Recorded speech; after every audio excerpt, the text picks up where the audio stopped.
не где-нибудь, а в Англии, на Британских островах, в газете Financial Times появляется сообщение, что все, русским будет предъявлено в виде чуть ли не ультиматума бумага с гарантиями безопасности Украине, которые согласованы.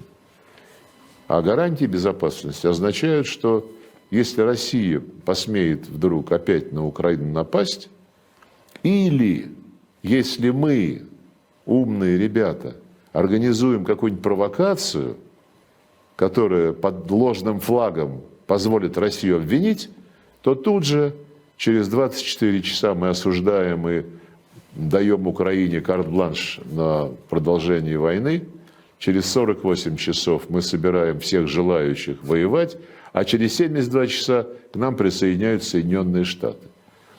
Это бред.